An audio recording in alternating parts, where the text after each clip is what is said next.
നമസ്കാരം. ചേതന FM 90.8 എല്ലാ പ്രിയപ്പെട്ട ശ്രോതാക്കൾക്കും സ്വാഗതം. ഇന്ന് നിങ്ങളോടൊപ്പം കൂടെ ഞാൻ എത്തിയിട്ടുണ്ട്. നിങ്ങളോടൊപ്പം ഞാൻ മുംതാസ് ആണ്. സോ അപ്പോൾ ഇന്നത്തെ ഒരു ദിവസത്തിൻ്റെ സ്പെഷ്യൽ പറയുകയാണെന്നുണ്ടെങ്കിൽ ഇന്ന് വേൾഡ് IVF ഡേ ആണ്. നമുക്കറിയാം, നമ്മുടെ എല്ലാവരുടെയും ഒരു ജീവിതം തന്നെ നമ്മുടെ മക്കൾക്ക് വേണ്ടിയിട്ടാണ്. ഒരു കുഞ്ഞ് എന്ന സ്വപ്നം എന്ന് പറയുന്നത് നമ്മുടെ ലൈഫിലെ ഏറ്റവും വലിയൊരു കാര്യം തന്നെയാണ്. സോ അപ്പോൾ മിക്ക സാഹചര്യങ്ങളിലും നമുക്ക് ഒരു നോർമൽ പ്രഗ്നൻസി നടക്കാതെ വരുന്ന ഒരു സിറ്റുവേഷനിലാണ് IVF എന്നൊരു ട്രീറ്റ്മെൻറ്റിനെ കുറിച്ച് നമ്മൾ ചിന്തിക്കുന്നത്, അല്ലേ? സോ അപ്പോൾ എന്താണ് അതിലൊരുപാട് സംശയങ്ങൾ നമുക്കുണ്ടാവും. പോസിബിൾ ആണോ അല്ലയോ, അങ്ങനെയുള്ള കുറേ ഡൗട്ടൊക്കെ ക്ലിയർ ചെയ്യാൻ വേണ്ടിയിട്ട് ഇന്നത്തെ ഒരു ഡേ സ്പെഷ്യലിൽ നമ്മളോടൊപ്പം കൂടെ എത്തിയിട്ടുള്ളത് ഡോക്ടർ കവിത LS ആണ്. ഡോക്ടർ റീപ്രൊഡക്റ്റീവ് സീനിയർ കൺസൾട്ടൻ്റ് ആണ്. ഒപ്പം തന്നെ നമ്മുടെ KM ചിരയൻ ഹോസ്പിറ്റലിലെ ഡോക്ടർ കൂടിയാണ്. ആൻഡ് വെൽക്കം ചെയ്യുന്നു മാം. നമസ്കാരം. നമസ്കാരം ഡോക്ടർ. അപ്പം എന്തൊക്കെയുണ്ട് വിശേഷങ്ങൾ? നന്നായിരിക്കുന്നു ഡോക്ടർ. ഇപ്പം നമുക്കറിയാം ഇന്നത്തെ ഒരു ദിവസം, അതായത് വേൾഡ് IVF ഡേ ആണല്ലോ. സോ അപ്പം ഒരുപാട് സംശയങ്ങൾ നമ്മുടെ ലിസണേഴ്സിന് ഉണ്ടാവും. ആദ്യം തന്നെ ഞാൻ ചോദിക്കുന്നത്, എന്താണ് IVF എന്ന് പറഞ്ഞാൽ ഇൻ വിട്രോ ഫെർട്ടിലൈസേഷൻ. അതായത് ചുരുക്കി പറഞ്ഞാൽ ഗർഭാത്രത്തിന്റെ പുറത്ത്, അതായത് ശരീരത്തിന് പുറത്ത് ഫെർട്ടിലൈസേഷൻ നടക്കുന്നു. അണ്ടവും ബീജവും കൂടെ ചേർന്ന് അതിന് ഫെർട്ടിലൈസേഷൻ കിട്ടുന്ന സാധനത്തിനെയാണ് ഭ്രൂണം എന്ന് പറയുന്നത്. അപ്പൊ ഇൻ വിട്രോ ഫെർട്ടിലൈസേഷൻ എന്ന് പറഞ്ഞാൽ ഗർഭാത്രത്തിന്റെ പുറത്ത് ഇൻക്യുബേറ്ററിൽ വെച്ചാണ് അണ്ടവും ബീജവും കൂടി സംയോജിപ്പിച്ച് ഭ്രൂണം ഉണ്ടാക്കുന്നത്. ഇതാണ് IVF. ഇപ്പൊ നമുക്കറിയാം, നോർമലി ഒരു പ്രഗ്നൻസി ഉണ്ടാവാത്തൊരു ടൈമിലേക്കാണ് IVF ട്രീറ്റ്മെന്റിലേക്ക് എല്ലാവരും ചിന്തിക്കുന്നത്. ഏത് സിറ്റുവേഷനിലാണ് IVF-നെ കുറിച്ച് ചിന്തിക്കേണ്ടത്? IVF എന്നുള്ളൊരു ചികിത്സാ രീതി പോകുന്നതിന് മുമ്പ് തന്നെ നമുക്ക് വളരെയധികം ചികിത്സകൾ ലഭ്യമാണ്. അതായത് ഓവുലേഷൻ ഇൻഡക്ഷൻ, ഓവുലേഷൻ പ്രശ്നമാണ് പ്രോബ്ലം എങ്കിൽ നമുക്ക് ഓവുലേഷൻ ഇൻഡ്യൂസ് ചെയ്യാൻ പറ്റും.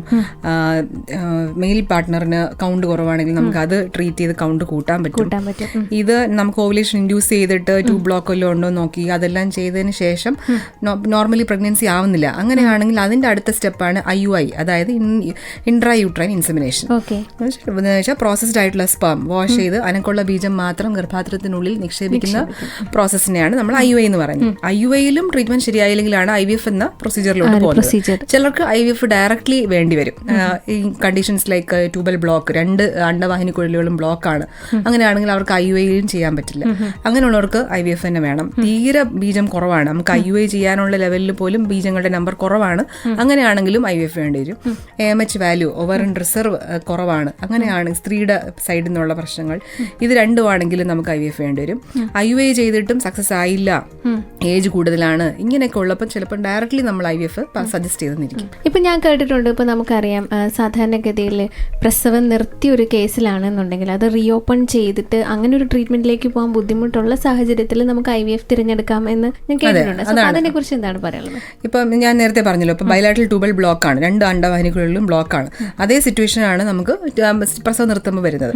അപ്പോൾ റീകാനലൈസേഷൻ എന്നുള്ളൊരു ലാപ്രോസ്കോപ്പി വഴി നമുക്ക് റീകാനലൈസേഷൻ 2 ട്യൂബുകളും തമ്മിൽ യോജിപ്പിക്കാം. പക്ഷേ ഈ റീകാനലൈസേഷൻ പ്രോസസ്സ് ശരിയാവണമെങ്കിൽ അതിന് കുറച്ച് ക്രൈറ്റീരിയ ഉണ്ട്. 5 വർഷത്തിനുള്ളിൽ പ്രസവം നിർത്തിയതായിരിക്കണം, ട്യൂബ് ചേർത്ത് വെച്ചാൽ 5 സെന്റിമീറ്ററിൽ കൂടുതൽ ലെങ്ത് ഉണ്ടായിരിക്കണം, ട്യൂബിന്റെ ഫിംബർ ലെങ്ത് നശിക്കാൻ പാടില്ല. ഇങ്ങനെയുള്ള കുറേ ക്രൈറ്റീരിയ സാറ്റിസ്ഫൈ ചെയ്താലേ റീകാനലൈസേഷൻ സക്സസ് ആവും. ഇപ്പൊ റീകാനലൈസേഷന്റെ കോസ്റ്റും IVF-ന്റെ കോസ്റ്റും നോക്കുമ്പോൾ IVF-ന്റെ കോസ്റ്റ് ആയിരിക്കും കുറച്ചുകൂടെ എളുപ്പം. പിന്നെ അതുപോലെ സക്സസ് റേറ്റ് കൂടുതലും IVF ചെയ്യുമ്പോഴായിരിക്കും.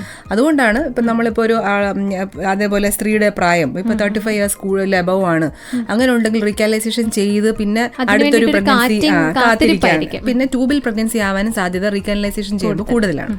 അപ്പോൾ ആ ഒരു കണ്ടീഷനിൽ നമുക്ക് IVF തിരഞ്ഞെടുക്കാവുന്നതാണ്. ഓക്കെ, അടുത്തായിട്ട് ഇപ്പം നമുക്ക് ചോദിക്കാനുള്ള കാര്യം എന്ന് വെച്ചാൽ, ഇപ്പം നമുക്കറിയാം പൊതുവേ ഈ IVF ചെയ്താൽ 100% സക്സസ് ആണോ, അതല്ലെങ്കിൽ ഒരു സക്സസിലേക്ക് എത്തുമോ, അത് നമുക്കൊരു അങ്ങനെയുള്ള കുറേ ഡൗട്ട് നമുക്കിടയിൽ ഉണ്ടാവും. അതിനെക്കുറിച്ച് എന്താണ്? IVF ചെയ്യുമ്പോൾ എന്തായാലും 100% സക്സസ് ആവില്ല. ഇപ്പം IVF-ന് തന്നെ ഒരു സക്സസ് റേറ്റ് ഉണ്ട്, ഒരു 50 to 60%.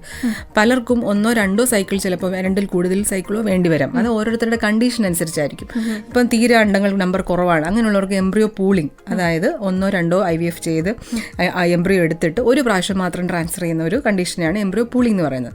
അപ്പോൾ ഇങ്ങനെയുള്ള കണ്ടീഷൻ വേണ്ടി വരാം. ചിലപ്പോൾ IVF ഒരു പ്രാവശ്യം ചെയ്ത് ഫെയിലായി. എന്തുകൊണ്ട് ഫെയിലായി? അവരുടെ എഗ്ഗിൻ്റെ ക്വാളിറ്റിക്ക് പ്രശ്നമോ, എംബ്രിയോ ക്വാളിറ്റിക്ക് പ്രോബ്ലമോ, അല്ലെങ്കിൽ ബീജത്തിലെ പ്രശ്നമോ, ഇതിൽ എന്തെങ്കിലും ഒരു പ്രോബ്ലം ഉണ്ടെങ്കിൽ നമ്മളത് സോൾവ് ചെയ്ത് അടുത്തൊരു ട്രീറ്റ്മെൻറ്റ്, അടുത്തൊരു സൈക്കിൾ ചെയ്യേണ്ടി വന്നേക്കാം.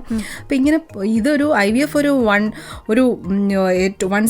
വൺസ് ഒരു ട്രീറ്റ്മെൻ്റ് അല്ല, ഒരു 100% സക്സസ് നമുക്ക് ഒരിക്കലും പറയാൻ പറ്റില്ല.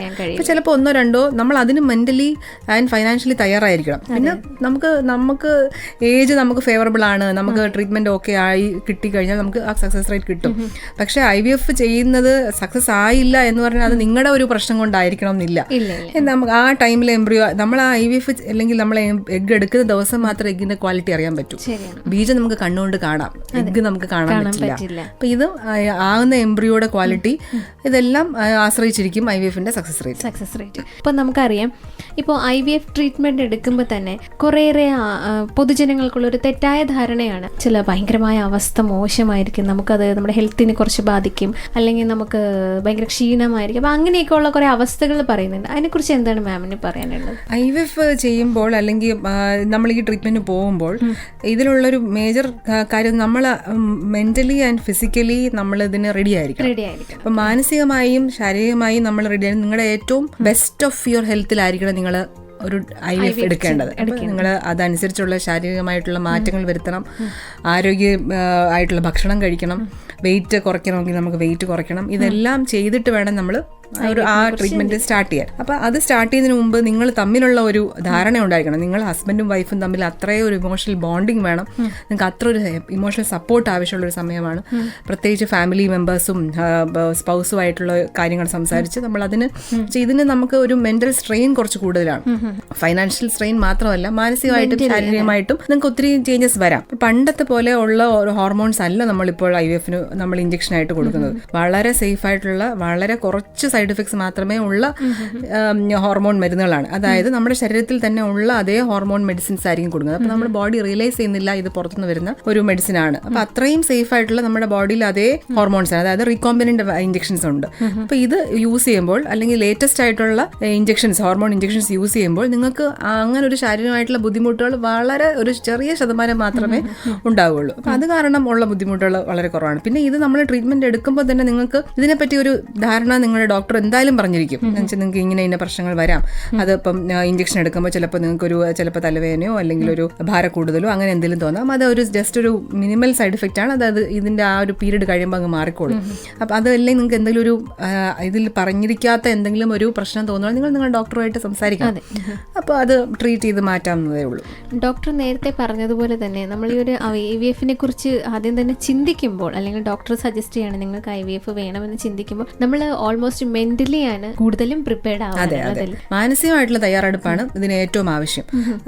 നമ്മൾ ഒരു വന്ധ്യത എന്ന് പറയുന്നത് ഒരു പേഴ്സണൽ ഫെയിലിയർ അല്ല, നിങ്ങളുടെ ഒരു തോൽവിയായിട്ട് നിങ്ങൾ ഒരിക്കലും ഇത് കാണരുത്. ഇതൊരു മെഡിക്കൽ കണ്ടീഷനാണ്. വേറെ ഏത് മെഡിക്കൽ കണ്ടീഷൻ പോലെ നമുക്കിത് ട്രീറ്റ് ചെയ്യാന്നുള്ളൊരു കാര്യമാണ്. അപ്പം ആദ്യം മനസ്സിലാക്കേണ്ടത് നിങ്ങൾക്കൊരു പ്രോബ്ലം ഉണ്ട് എന്നുള്ളത് അംഗീകരിക്കണം. നിങ്ങൾക്കൊരു പ്രശ്നമുണ്ട്. അപ്പം അല്ലാതെ നമ്മൾ അത് മനസ്സിലാക്കാതെ സമയം പോകുമ്പോഴാണ് നമുക്ക് ട്രീറ്റ്മെന്റും ഡിഫിക്കൽട്ടായി വരുന്നത്. ഇപ്പോൾ ഒരു കല്യാണം കഴിഞ്ഞ് കുറച്ച് നാൾ കഴിഞ്ഞ് ഹസ്ബൻഡ് ഇപ്പോൾ പുറത്താണ്, അല്ലെങ്കിൽ അപ്പം വേറെ ദൂര സ്ഥലത്താണ്, വൈഫും ഹസ്ബൻഡ് ഒരുമിച്ചല്ല, അപ്പം നമ്മൾ ഒരുമിച്ച് നിൽക്കാത്തതുകൊണ്ടാണ് പ്രഗ്നൻസി ആവാത്തതെന്ന് വിചാരിക്കും. പിന്നെ ഒരു വർഷം കഴിഞ്ഞ് വരുമ്പോൾ ചിലപ്പം പ്രഗ്നൻസി ട്രൈ ചെയ്യാൻ പറ്റിയൊരു അവസ്ഥയിലായിരിക്കില്ല. ചിലപ്പോൾ കല്യാണം കഴിഞ്ഞ് ഒരു 4-5 വർഷം കഴിയുമ്പോഴായിരിക്കും പ്രഗ്നൻസി ട്രൈ ചെയ്യുന്നത്. അപ്പോൾ 2-3 മാസം നോക്കിയിട്ട് ആയില്ല, അപ്പോഴായിരിക്കും ചിലപ്പോൾ ഡോക്ടറെ കാണിക്കുന്നത്. അല്ലെങ്കിൽ അടുത്ത വരവിലാവട്ടെ എന്ന് വിചാരിച്ച് ഇവരിത് മാറ്റിവെക്കും. അപ്പോൾ അതനുസരിച്ച് ഏജും പോവും, നമ്മുടെ സമയവും പോവും. അപ്പോൾ ട്രീറ്റ്മെന്റ് എടുക്കുമ്പോൾ നിങ്ങൾക്ക് അത്രയും കൂടുതൽ ഇവാലുവേഷൻ വേണ്ടി വരും. അപ്പോൾ ഇത് എന്തെങ്കിലും ഒരു ഇഷ്യൂ തോന്നുവാണ് അല്ലെങ്കിൽ ഒരു പ്രോബ്ലം ഉണ്ട് എന്ന് തോന്നുവാണെങ്കിൽ നിങ്ങൾ അപ്പോൾ തന്നെ ഒരു ഡോക്ടറെ കണ്ട് ഒരു ഡിസ്കസ് ചെയ്യാം. ഏറ്റവും ഐഡിയൽ എന്ന് പറയുന്നത് കല്യാണം കഴിയുമ്പോൾ, നമുക്കറിയാമല്ലോ കല്യാണം കഴിക്കുന്നത് എപ്പോഴെങ്കിലും ഒരു ഫാമിലി സ്റ്റാർട്ട് ചെയ്യാൻ വേണ്ടിയിട്ടാണ്. അപ്പോൾ നിങ്ങൾക്കൊരു ഐഡിയ ഉണ്ടായിരിക്കണം നിങ്ങൾ എപ്പോൾ ഫാമിലി സ്റ്റാർട്ട് ചെയ്യണം, നിങ്ങളുടെ ഫാമിലിയിൽ എത്ര മെമ്പേഴ്സ് വേണം, എത്ര കുഞ്ഞുങ്ങൾ വേണം, എപ്പോഴൊക്കെ വേണം. അപ്പം ഇതിനെപ്പറ്റി ഒരു ഐഡിയ ഉണ്ടെങ്കിൽ നിങ്ങൾക്ക് ഈ ഒരു ഡിലേ നമുക്ക് അവോയ്ഡ് ചെയ്യാം.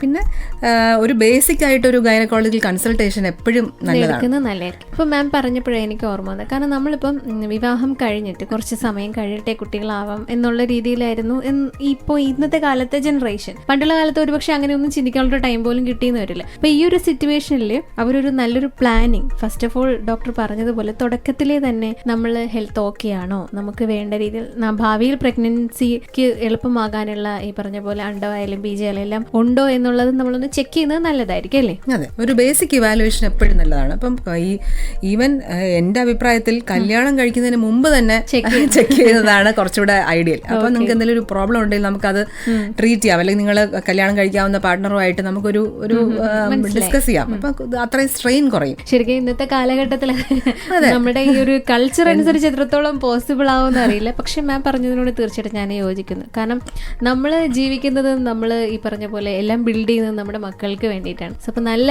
ഒരു തലമുറയെ വാർത്തെടുക്കണമെന്നുണ്ടെങ്കിൽ തീർച്ചയായിട്ടും ഇങ്ങനെയുള്ള കുറച്ച് അഡ്വാൻസ് ആയിട്ടുള്ള കാര്യങ്ങൾ ഇനിയും ചിന്തിക്കേണ്ട സമയമായിരിക്കണം. ഇനി അടുത്തതിലോട്ട് വരികയാണെങ്കിൽ പൊതുവേ ഞാൻ IVF ട്രീറ്റ്മെന്റിനെ കുറിച്ചൊക്കെ പറയുമ്പോൾ നമ്മുടെ ലോക്കലി നമ്മുടെ കുറച്ച് ആളുകൾക്കൊരു ചെറിയൊരു ടെൻഷനാണ്, ഇത് ഇത്രത്തോളം വിശ്വാസയോഗ്യമാണോ, കാരണം എൻ്റെ തന്നെ കുഞ്ഞാണോ, അല്ലെങ്കിൽ അങ്ങനെയുള്ള കാര്യങ്ങൾ. അതിൽ ശരിക്കും ഒരു സത്യസന്ധത വരുത്തേണ്ടതും അല്ലെങ്കിൽ ആ ഒരു തെറ്റിദ്ധാരണ മാറ്റേണ്ടതും അത്യാവശ്യമായിട്ടുള്ള കാര്യമാണ്. എന്താണ് ഡോക്ടർക്ക് പറയാനുള്ളത്? ശരിക്കും ഇത് ഒരു വളരെ ബേസിക് ആയിട്ടുള്ളൊരു നോളജാണ്. എന്ന് വെച്ചാൽ നിങ്ങളൊരു IVF ട്രീറ്റ്മെന്റ് പോകുമ്പോൾ നിങ്ങളുടെ ഡോക്ടർ നിങ്ങളുടെ അണ്ടത്തിനെ പറ്റിയും ഹസ്ബൻഡിന്റെ ബീജത്തിനെ പറ്റിയും നിങ്ങൾ രണ്ടുപേരെടുത്തും സംസാരിക്കും. അപ്പൊ ഇതിന്ന് കിട്ടുന്ന എംബ്രിയോ ഇങ്ങനെയാണ്, അല്ലെങ്കിൽ നിങ്ങളുടെ എഗ്ഗിന് ഇങ്ങനെ പ്രോബ്ലം ഉണ്ട്, സ്പേമിന് ഇങ്ങനെ പ്രശ്നമുണ്ട്, അപ്പൊ എംബ്രിയോ ക്വാളിറ്റി ഇതാണ്, ഇതെല്ലാം ഡിസ്കസ് ചെയ്തിട്ടായിരിക്കും നിങ്ങളുടെ ആ ബീജം വെക്കുന്നത്. ഈ ഇപ്പം മിക്കവർക്കുള്ള അല്ലെങ്കിൽ നേരത്തെ ഉണ്ടായിരുന്നു, ഇപ്പോഴേ കുറച്ച് കുറവാണ്. പണ്ടുള്ള കാലത്ത് ആൾക്കാർ എൻ്റെ കുഞ്ഞിനെ തന്നെയാണോ അല്ലെ എൻ്റെ ബീജം വെക്കാതെ വേറെ ആരുടെയും ബീജം വെക്കുവോ, സക്സസ് റേറ്റ് കൂട്ടാൻ വേണ്ടി അങ്ങനെ ചെയ്യുവോ, അങ്ങനെ ശരിക്കും ഇത് ഫ്രീ ആയിട്ട് കിട്ടുന്നൊരു സാധനമല്ല. അത് എഗ്ഗാണെങ്കിലും സ്പേം ആണെങ്കിലും നമുക്ക് ART ബാങ്ക് വഴിയേ കിട്ടും. നമ്മളിത് പൈസ സാമ്പത്തിക ചെലവുള്ളൊരു കാര്യമാണ്. അപ്പൊ അതുകൊണ്ട് അങ്ങനെ ഒരിക്കലും നമ്മൾ ഒരു വിശ്വസിക്കാൻ നമ്മുടെ തന്നെ ആയിരിക്കുമോ എന്നുള്ള ഒരു സംശയം എന്തായാലും വേണ്ട. അപ്പൊ നിങ്ങൾക്ക് അഥവാ ഒരു ഡോണർ എഗ്ഗോ അല്ലെങ്കിൽ ഒരു ഡോണർ സ്പേമിന്റെ ആവശ്യം വരുവാണെങ്കിൽ ഡെഫിനറ്റ്ലി നിങ്ങളുടെ ഡോക്ടർ നിങ്ങളോട് സംസാരിക്കും. നിങ്ങളുടെ കൺസെന്റോട് കൂടി മാത്രമേ അങ്ങനത്തെ പ്രൊസീജിയേഴ്സ് ചെയ്യുള്ളൂ. ശരിക്കും അങ്ങനെ ചെയ്യുന്ന കേസുകൾ ഉണ്ടാവാറുണ്ടോ ഡോക്ടർ? ഉണ്ടാവാറുണ്ട്. ഇപ്പം ഡോണർ എഗ്ഗ് അല്ലെങ്കിൽ ഡോണർ സ്പേമിന്റെ ആവശ്യം, ഇപ്പൊ ബീജം ഹസ്ബൻഡിന് കുഴപ്പമൊന്നുമില്ല, പക്ഷെ കൗണ്ട് തീരെ കുറവാണ് അല്ലെങ്കിൽ കൗണ്ട് ഇല്ല. അപ്പം അങ്ങനെ സ്പേം കൗണ്ട് നമുക്ക് മെഡിസിൻ കഴിച്ചാലും കൂടാത്ത രീതിയിലുള്ള അല്ലെങ്കിൽ സർജറി, വെരിക്കോസിൽ സർജറിയോ അങ്ങനെ എന്തെങ്കിലും ചെയ്ത് കഴിഞ്ഞിട്ടും കൗണ്ട് കൂടാത്ത അവസ്ഥയിൽ നമുക്ക് ചിലപ്പോൾ ഡോണർ സ്പേമിനെ ഡിപ്പെൻഡ് ചെയ്യേണ്ടി വരാം. അതുപോലെ തന്നെ സ്ത്രീയുടെ ഏജ് കൂടുന്നതനുസരിച്ച് എഗ്ഗിന്റെ ക്വാളിറ്റി മോശമാവാം. ഇപ്പൊ പ്രീവിയസ് IVF ഫെയിലിയർ, എഗ്ഗിന് പ്രശ്നം ഉണ്ടായിട്ടാണ് നമുക്ക് പ്രഗ്നൻസി ആവാത്തത്, അങ്ങനെയുള്ളവർക്ക് നമ്മൾ ഡോണർ എഗ്ഗ് സജസ്റ്റ് ചെയ്യും. ഇപ്പം പീരിയഡ്സ് ഇപ്പൊ ഓവറിയുടെ ഫംഗ്ഷൻ നേരത്തെ നിന്നു, അല്ലെങ്കിൽ പ്രിമച്ചുർ ഒവേറിയൻ ഫെയിലിയർ എന്ന് പറഞ്ഞൊരു കണ്ടീഷൻ, ഇങ്ങനെയുള്ളവർക്കും സ്വന്തം അണ്ടം തന്നെ എടുക്കാൻ പറ്റില്ല. അങ്ങനെയുള്ളവർക്ക് നമ്മൾ ഡോണർ എഗ്ഗ് വേണ്ടി വരും. ഇത് മാത്രമല്ല, നമുക്ക് ഇപ്പൊ സർജറി വഴിയോ അല്ലെങ്കിൽ ഒരു മാലിഗ്നൻസി കാരണം നമുക്ക് ഓവറി റിമൂവ് ചെയ്യേണ്ടി വന്നു, പക്ഷെ കല്യാണം കഴിഞ്ഞ് കുഞ്ഞുങ്ങളായില്ല എങ്കിൽ അവർക്ക് ഒരു എന്തായാലും എഗ്ഗ് നമുക്ക് പുറത്തുനിന്ന് എടുക്കേണ്ടി വരും. അപ്പൊ ഇത് നമുക്ക് വളരെ സേഫ് ആയിട്ട് രജിസ്റ്റേർഡ് ആയിട്ടുള്ള ART ബാങ്ക് വഴിയാണ് നമ്മൾ എഗ്ഗുകൾ അല്ലെങ്കിൽ സ്പേം എടുക്കുന്നത്. ഇതിന് ഗവൺമെന്റ് നിശ്ചയിച്ചിട്ടുള്ള പല പല മാനദണ്ഡങ്ങളുണ്ട്. ഇതെല്ലാം ഫോളോ ചെയ്തിട്ടാണ് ഡോണർ എഗ്ഗും ഡോണർ സ്പേം ഒക്കെ എടുക്കുന്നത്. ഇപ്പൊ ഇവര് തന്നെ സജസ്റ്റ് ചെയ്തു ഫാമിലി മെമ്പേഴ്സ് അങ്ങനെ സജസ്റ്റ് ചെയ്യാണ്. ശരിക്കും ഇന്ത്യയിൽ നമുക്ക് നോൺ ഡോണേഴ്സിനെ എടുക്കാനുള്ള ലീഗലായിട്ടുള്ള ഒരു അവസ്ഥയിലല്ല. അപ്പം നമുക്ക് എപ്പോഴും അൺനോൺ ഡോണേഴ്സ് ആണ്. അപ്പൊ അവര് എപ്പോഴും അൺനോൺ ഡോണേഴ്സ് ആണ് സേഫ്. നിങ്ങൾക്ക് മാച്ചിങ് ആയിട്ടുള്ള ഒരു ഡോണറിനെ സെലക്ട് ചെയ്യുള്ളൂ. Like matching means physically, phenotypically and blood ഗ്രൂപ്പും അങ്ങനത്തെ കാര്യങ്ങളില്ല. ചില കണ്ടീഷൻസിൽ ഇപ്പം ജനിതകമായി ട്രാൻസ്മിറ്റ് ചെയ്യുന്ന അസുഖങ്ങളുള്ളവർക്ക് സ്വന്തം അണ്ടം അല്ലെങ്കിൽ സ്വന്തം ആ ബീജം തന്നെ എടുക്കാൻ പറ്റാത്ത അവസ്ഥകളുണ്ട്. അപ്പൊ ഇതില്ലാത്ത, ഈ ഒരു പ്രശ്നമില്ലാത്ത, ഈ ഒരു ജനറ്റിക് പ്രോബ്ലം ഇല്ലാത്ത, കാരിയർ അല്ലാത്ത ഒരു സ്പേമിനെയോ എഗ്ഗിനെയോ നമുക്ക് എടുക്കേണ്ടി ഡൊണേറ്റ് ചെയ്ത് എടുക്കേണ്ടി വരും. ശരിക്കും പറഞ്ഞാൽ ഈ ഒരു കാര്യമൊക്കെ എനിക്ക് തോന്നുന്നു പുതിയ അറിവ് തന്നെയായിരിക്കും. കാരണം നമ്മൾ കൂടുതൽ ചിന്തിക്കാനും ഈ പറഞ്ഞ പോലെ അതിനൊരു നല്ല കാര്യം തന്നെയാണ് ഈ ഒരു ദിവസം തന്നെ എനിക്ക് തോന്നുന്നു. അതിനടുത്തതായിട്ട് ചോദിക്കാനുള്ളത് ഡോക്ടർ, നമുക്കറിയാം ഇപ്പം ഫെർട്ടിലിറ്റി പ്രശ്നങ്ങൾ കൂടുതലും ഉണ്ടാകുന്നത് മോസ്റ്റ് ഓഫ് എനിക്ക് തോന്നുന്നു സ്ത്രീകൾക്കാണ്, യൂട്രസ് സംബന്ധമായിട്ട്. ശരിക്കും അതിനെക്കുറിച്ച് എന്താണ് പറയാനുള്ളത്?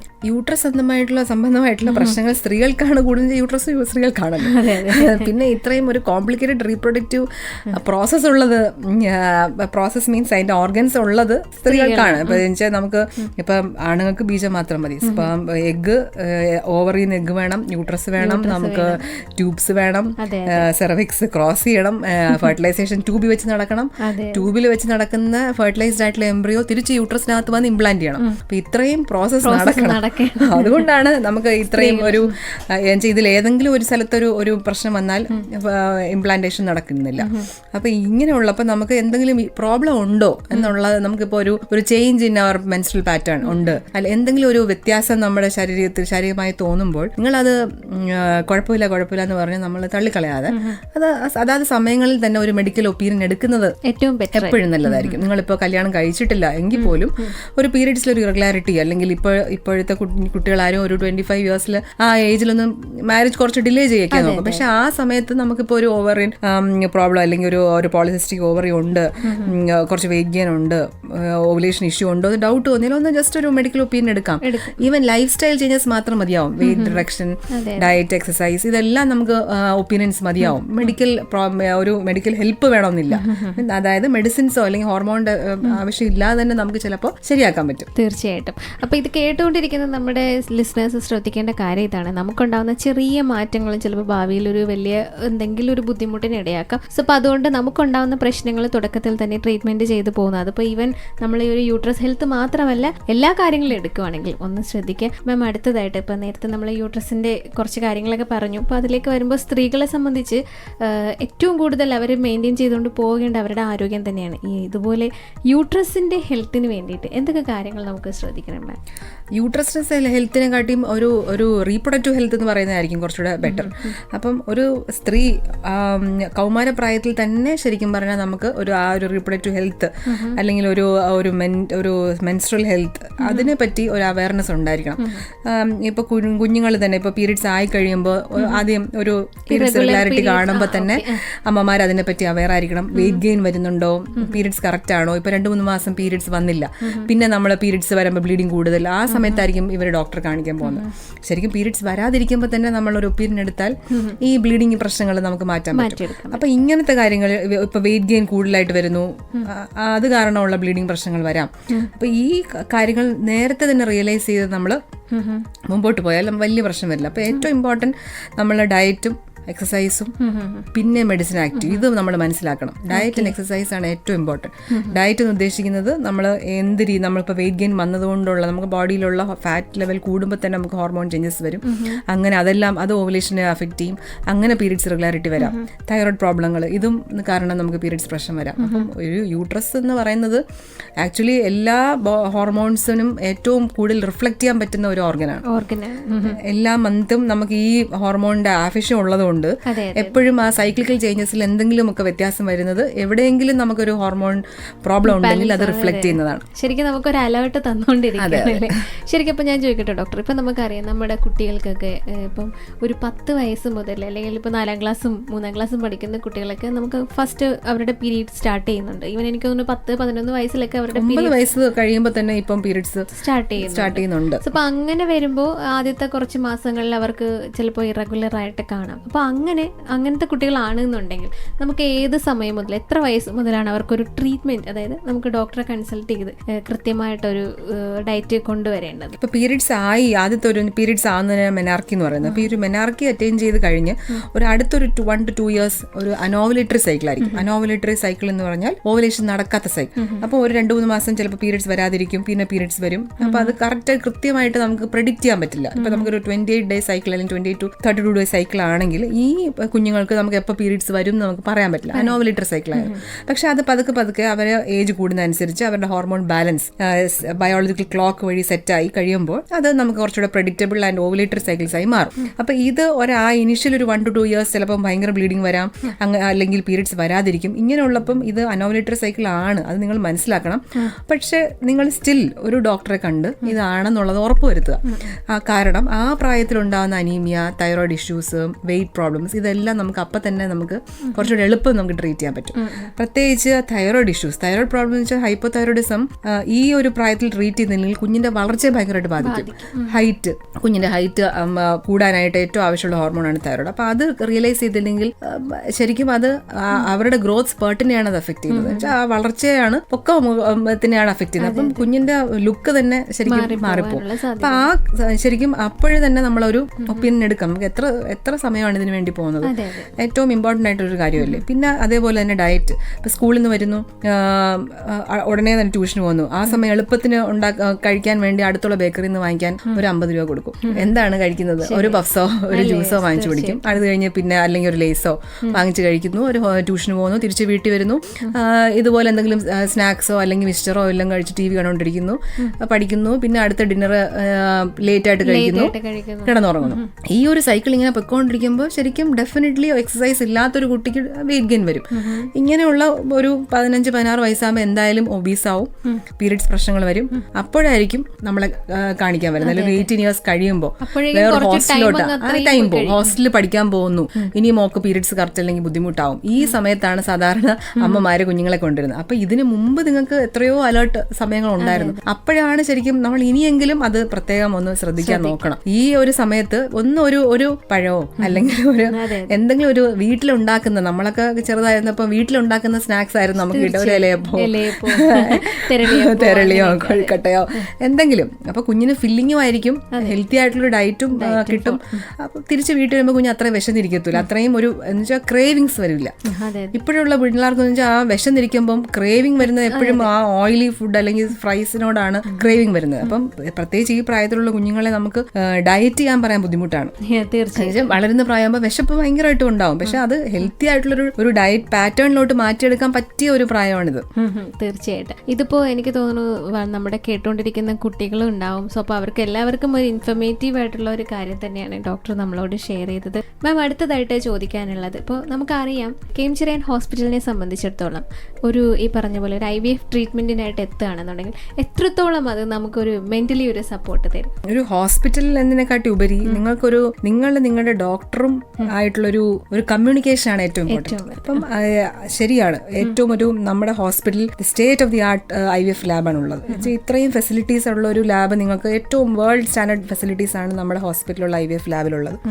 ഇത് കൂടാതെ നിങ്ങൾക്കൊരു പേഴ്സണലൈസ്ഡ് ആയിട്ടുള്ള പ്രോട്ടോകോൾ നിങ്ങൾക്ക് നിങ്ങളുടെ ഡോക്ടറുമായിട്ട് സംസാരിച്ച് എത്താൻ പറ്റും. അപ്പം പ്രത്യേകിച്ച് നമ്മുടെ ഹോസ്പിറ്റലിൽ വരുന്നത് പ്രീവിയസ് IVF ഫെയിലിയേഴ്സ്, നേരത്തെ വേറെ എവിടെയും ചെയ്ത് ഫെയിലായ പേഷ്യൻസ് ആയിരിക്കാം. അപ്പം എന്തുകൊണ്ട് ഫെയിലായി, നമുക്ക് അത് ഒരു ഡോക്ടർ നിങ്ങൾക്ക് IVF ചെയ്യുമ്പോൾ ഫെയിൽ ആവണമെന്ന് വിചാരിച്ചായിരിക്കില്ലല്ലോ ചെയ്യുന്നത്. അപ്പം അവരുടെ ബെസ്റ്റ് ആയിരിക്കും അവർ നിങ്ങൾക്ക് വേണ്ടി ഇട്ടത്. പക്ഷെ സ്റ്റിൽ നിങ്ങൾക്ക് ട്രീറ്റ്മെന്റ് റിസൾട്ട് കിട്ടില്ല, അത് എന്തുകൊണ്ടായിരിക്കാം. അങ്ങനത്തെ കാര്യങ്ങൾ ഡിസ്കസ് ചെയ്ത് നമുക്ക് അത് എങ്ങനെ ഇംപ്രൂവ് ചെയ്യാം, ഇങ്ങനത്തെ ഒരു ഡിസ്കഷൻ വഴി നിങ്ങൾക്ക് നല്ലൊരു പ്രോട്ടോകോൾ ഡിസൈഡ് ചെയ്ത് അതനുസരിച്ചുള്ള ഡയറ്റും ഒരു മെന്റൽ സപ്പോർട്ടും കൗൺസിലിംഗും, ചിലർക്ക് ചിലപ്പോൾ സൈക്കോസെക്ഷൽ കൗൺസിലിംഗ് വരെ വേണ്ടി വന്നേക്കാം. ഇതെല്ലാം നോക്കി വേറെ എന്തെങ്കിലും ഒരു ജനറ്റിക് പ്രോബ്ലംസോ അല്ലെങ്കിൽ സ്പേം സൈഡിലുള്ള എന്തെങ്കിലും ഇഷ്യൂസ് ഉണ്ടെങ്കിൽ അതും നമുക്ക് കറക്റ്റ് ചെയ്ത് അങ്ങനെ മുമ്പോട്ട് പോയാൽ ഡെഫിനറ്റ്ലി നിങ്ങൾക്ക് കറക്റ്റ് ആയിട്ടുള്ള റിസൾട്ട് കിട്ടിയിരിക്കും.